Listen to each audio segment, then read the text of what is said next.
why did you change your name? Okay. Because your name, originally you got the name Jadurani Mataji from Śrila Prabhupada. Now, after joining Narayanem Maharadżem, your name is Syamarani.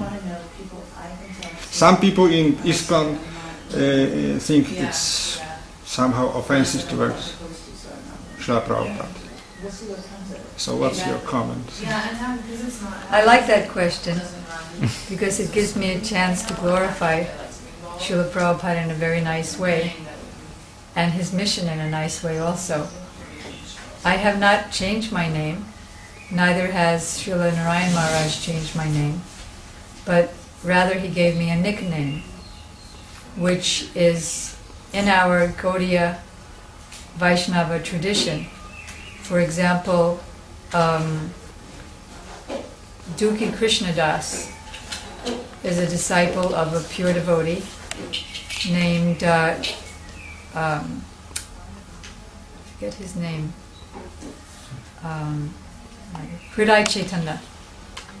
And he instructed him to take instructions from Srila Jiva Goswami, who gave him a name, Shyamananda Prabhu, and he's one of the famous trio now, Narottam Srinivas Shyamananda Prabhu Traya Ki Jai. So this was the arrangement of both gurus together. Similarly, the reason that so many of Śrila Prabhupada's disciples and followers have taken shelter of Śrila Narayanem Maharadžem is because they are fully convinced that not only does Śrila Narayanem Maharadžem fully follow and preach the same philosophy as Prabhupada came to give, representing his Guru Parampara, but he's also realized in it. So we're fully convinced that Śrila Prabhupada and Śrila Narayanem Maharadžem are together, not only by Siddhanta but by heart. So they're able to meet each other on another level. Just like, for example, say Srila Raghunath Das Goswami and Srila Rupa Goswami are associates in this world. So that's one level of association. And Srila Raghunath Das Goswami is the greatest Rupanuga Acharya, number one, follower of Srila Rupa Goswami. On another level, in Goloka Vrindavan, Srila Raghunath Das Goswami is Rati Manjari, the first and foremost follower of Rupa Manjari, that is Srila Rupa Goswami, who is the head of all the innumerable, unlimited maidservants of Srimati Radhika. So those who've come to Srila Gurudev, Srila Narayanem Maharadžem, have done so because we're fully confident that they are of their relationship as it was in this world, as it still is in this world, which we'll discuss as your questions progress, and on another level of Goloka Vrindavan, serving in the same kunja, Nikunja Jorno Ratikeli Siddhai. And that's a whole other topic which relates to their gurus, to show that they're in the same line, not only here, but there. So on that other level, like I can't hear Prabhupada, I can sometimes imagine that I'm hearing him, or hoping that, or maybe I'm hearing him a drop, or if I'm thinking I'm hearing him, that's the same thing that he says in scriptures, then I know I must be kind of right, because I'm a conditioned soul, so my senses are imperfect. And it says in the Chaitanya Charitamrita that the conditioned soul cannot see Krishna, so Krishna manifests in a way that the conditioned soul can see him with his senses and serve him by taking the form of Guru. Similarly, when that Guru disappears, and I can no longer see him with my material eyes, or hear what he's telling me until I become pure, so I can't know for sure. Unless it's something exactly in the books, and then am I exactly understanding the books right is another question.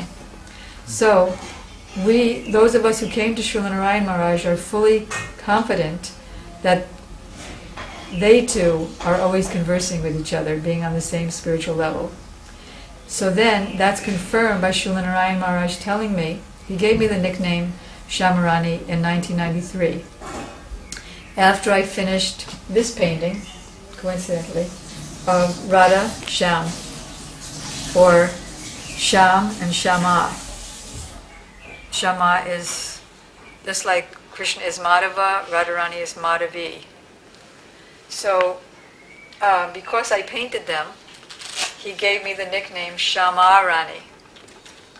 Dasi, not Syamarani, which means the servant of Srimati Radhika. To remind me that I'm not a servant of Krishna in Dwarka or Krishna in Vaikuntha, but a servant of Krishna in Vrindavan ultimately. In 1967, and another year at the beginning, which I forget just now, Prabhupada told me on 2 occasions, when you go back to Godhead, you will be a servant of Radharani.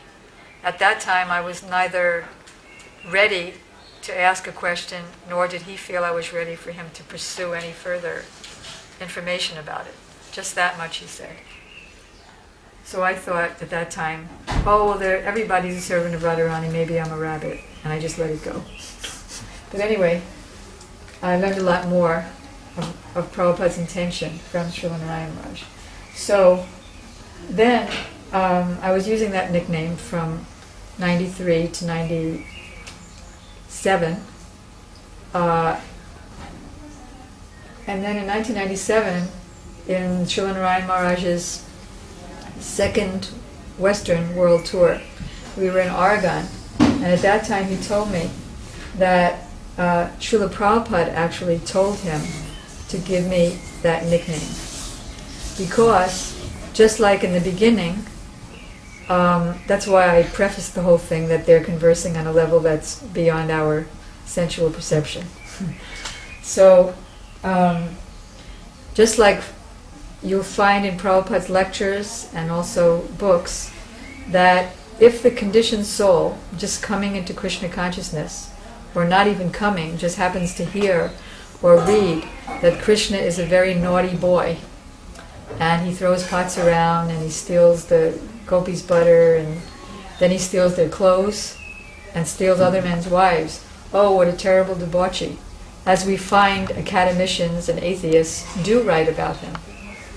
So, Prabhupada explained that first, the person has to know about Krishna's godhood, his activities in Vaikuntha. That's not Krishna in his original form, but Krishna's expansions, as Vaikuntanath, as Dwarkadish, as Matharesh. And then, by appreciating his godly activities, his Aishwarya, or opulent feature, then when we hear about his Rasalila, or stealing butter, then we see that we can understand better that it's not the work of an ordinary human being, but his activities are so marvelously transcendental, and the knowledge of those pastimes is even higher than the knowledge of Krishna in his expansion of Lord Narayan in Vaikuntha. I remember when I used to paint for the BBT, Prabhupada's BBT, and I used to listen to Prabhupada's tapes. I still listen to them, but particularly when I was painting for the BBT, I would listen to them like 15 hours a day. And I remember that in one of the tapes that I heard, Prabhupada was saying that there's 3 levels of knowledge. There's below knowledge, like the atheists have, that they either think Krishna doesn't exist, or that he's an ordinary boy, and God is impersonal, and so on and so forth. Then there's knowledge, understanding that Krishna is God, and all the features of that, like he breathes in and out universes. And then there's above knowledge, which is that Krishna's coward boy and the son of Yasoda.